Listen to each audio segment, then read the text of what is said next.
हे छोटस जीवन आहे मंडळी माणसाचं. हे 60-70 वर्षाचं छोटस जीवन आहे. आपण या पृथ्वी तलावावरती पाहुणे आलेलो आहोत. कोण आलो? पाहुणे. आपल्याला इकडे राहायचं नाही आहे. ऍक्च्युली हे लोक ज्या भ्रमामध्ये जगायलेत ना, हे जे दुनिया ज्या पद्धतीने चाललेली आहे ना, की हे माझं ते माझं, या जगात सगळ्यात मोठं जर डिटॅचमेंट जर कोणी शिकवली असेल ते बुद्धाने शिकवलेले आहे. राहुलला सोडून गेले, यशोधराला सोडून गेले, राजे होते ते, त्यांच्याकडे 1000 नांगर चालायचे बुद्धांच्या घरी, पण ते सोडून गेले सगळं राजमहल. आणि लोकांना सांगितलं की तुम्ही जास्त इच्छा, लालसा, क्रोध, लोभ, मोह करू नका. भुकेलेल्यांची भूक जाणार, तहानलेल्यांची ताण जाणार, हाच माझा धम्म आहे.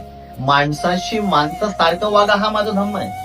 प्रत्येकाशी प्रेमानं बोला. तुम्ही लोकांना प्रेम द्या, लोक तुम्हाला प्रेम देतील. तुम्ही लोकांना शिव्या द्या, लोक बी तुम्हाला शिव्या देतील. जे पेराल तेच उगवणार आहे. बी टाकणार आहे तुम्ही कडुलिंबाचं आणि अपेक्षा करणार आहे आंब्याची.